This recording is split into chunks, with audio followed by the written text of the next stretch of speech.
Please address the chair only. अभी ये सरकार का कुछ काम बताती हूँ जो सिर्फ पब्लिक को हैरस और टॉर्चर करने के लिए, इसीलिए थोड़ा अतीत में जाए। जैसे आधार कार्ड, तब क्या बोला, आधार कार्ड कंपलसरी करो करो करो, सब खाना वाना घर छोड़ के काम छोड़ के जाके आधार कार्ड किया, उसके बाद अभी उसका कुछ वैलिड नहीं रहे। तो ये आधार कार्ड को अभी शरीर का अपेंडिसाइटिस बना दिया है, तो ठीक है, नहीं है तो फेंक को बाहर करके, ऐसा हो गया। ये टॉर्चर नहीं तो क्या है। सेकेंड, बैंक में खाता खोलो, इतना पैसा देंगे। बैंक में का स्टाफ कितना है, 10 है, 12 है, और 12,000 लोगों को भेज दिया खाता खोलने के लिए, पैसा आएगा, सब जाके खाता खोलने लगे। उसका रिजल्ट क्या है, 0 है। उसका काम कितना दिया है स्टाफ का, कोई भी पूछा कैसे हो रहे, नहीं। ये भी एक टॉर्चर ही है। आप बोले लिंक करो, जहां पे जाओ आधार कार्ड के बैंक के साथ, होटल के साथ, जमीन खरीदो, सबके साथ लिंक करो। लिंक पे क्या हुआ, कुछ नहीं। उसका भी, ये भी एक टॉर्चर ही है। इसके बाद मोहम्मद बिन तुगलक जैसा अचानक आ गया नोटबंदी, उसमें क्या हुआ, आपने क्या बोला, जे इसमें ब्लैक मनी खत्म होगा, टेररिस्ट खत्म होगा। क्या हुआ, हर दिन ब्लैक मनी मिल रहे, टेररिस्ट का बात तो मत ही करो। पहलगांव में क्या हुआ, अभी तक कोई पकड़ा नहीं गया, अभी तक कुछ नहीं हुआ। दिल्ली में आपके नाक के ऊपर ब्लास्टिंग हुआ, मतलब टेररिस्ट खत्म कर नहीं पाए, ब्लैक मनी खत्म कर नहीं पाए, फिर भी ये नोटबंदी और एक टॉर्चर ही है। अभी इसका नया फॉर्मेट है SIR, ये भी टॉर्चर करके लोगों को मार रहे हो, ये भी और एक फॉर्मेट से आप बता रहे हो। ये जो करते हो ना, बैंक लिंक, ये नोटबंदी, SIR, इसमें मेरा एक स्टोरी याद है।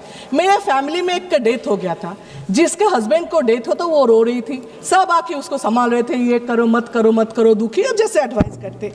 उसमें एक आए थे, आके बोल रहे थे मत रो, ससुराल में इतना काम मिलेगा, बर्तन धोना, कपड़ा धोना, खाना बनाना, तो रोने का वक्त ही नहीं मिलेगा। मुझे लगता है यही पॉलिसी अपनाया सरकार ने, जो इतना बेकार काम देगा, लिंक करो, आधार करो, ये करो, जिसमें उसको पूछने का वक्त ही ना मिले, काम क्यों है, नौकरी क्यों नहीं है।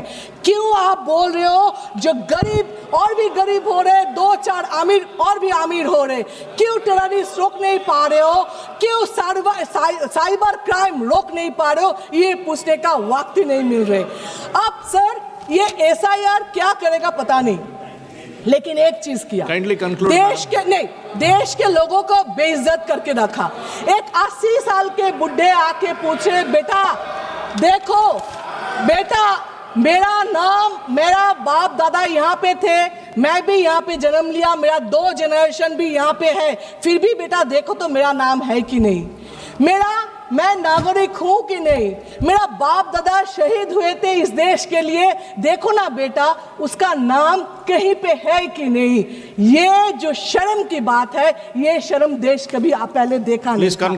मैं पूछना चाहती हूँ विपक्ष से, खास करके उस नेता से और कांग्रेस पार्टी से, कि धर्मनिरपेक्षता की आड़ में सांप्रदायिक ताकतों के आगे घुटने टेके कांग्रेस पार्टी ने, जिसने 1937 में त्रिदेवी यानी हमारी शक्ति की आवाहन वाले सभी छंदों को बेरहमी से वंदे मातरम से काट दिया, और आप हमसे पूछते हैं कि हम कितने सेक्युलर हैं।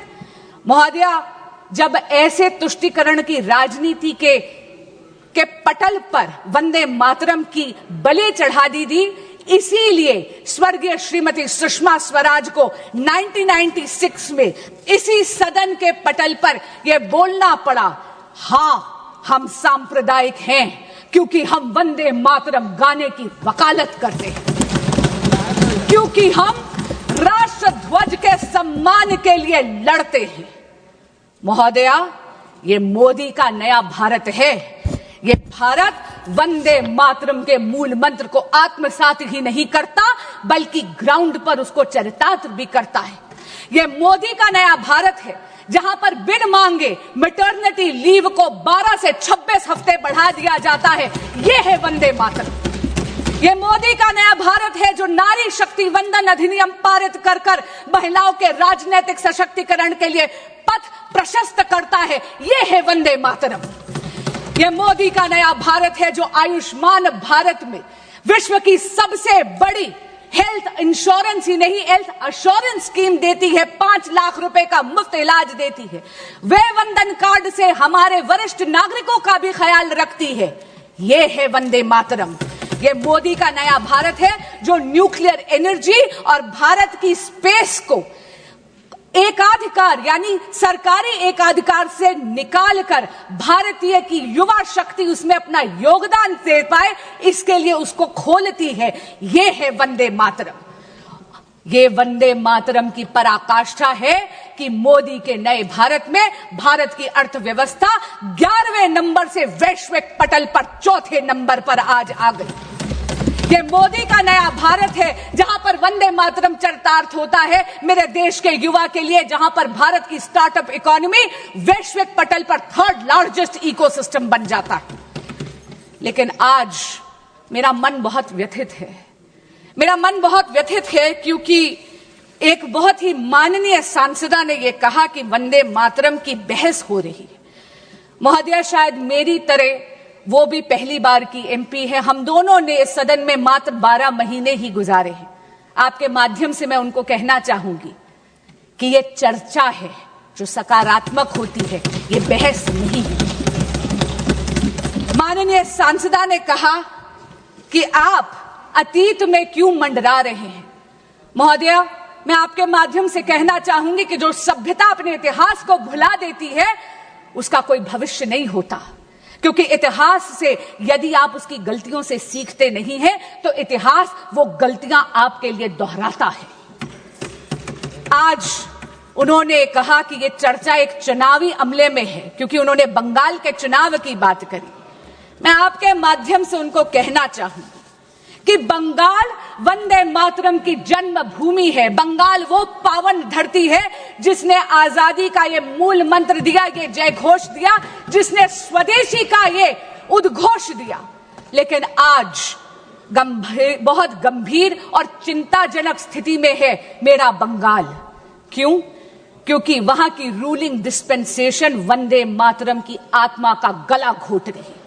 आज राजनीतिक स्वार्थ के कारण राजनीतिक हिंसा बहुत ही गहराई से वहां पर जड़ें पकड़ रही है। पर आपके माध्यम से महोदया इस सदन को और इस देश को मैं आश्वस्त करना चाहती हूं, भगवा श्री राम का रंग है, भगवा क्रांति का रंग है। और मैं बंगाल की जनता को कहूंगी कि बहुत जल्दी वो इस अराजकता से मुक्त होंगे, क्योंकि हो गई है जीत की तैयारी, आ रहे हैं भगवाधारी।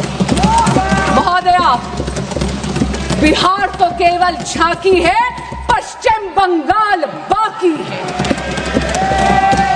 मैं अंत में अपनी वाणी को विराम देने से पहले आदरणीय प्रधानमंत्री श्री नरेंद्र मोदी जी का धन्यवाद भी करती हूं और अभिनंदन भी करती हूं कि उन्होंने वंदे मातरम की 150 साल की वर्षगांठ का 1 वर्ष का स्मरणोत्सव जो बनाया है, इससे उन्होंने भारत के युवा को पुनः अपनी धरोहर से जोड़ दिया है।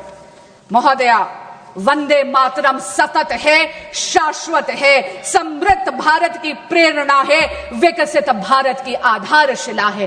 वंदे मातरम। बहुत बहुत धन्यवाद।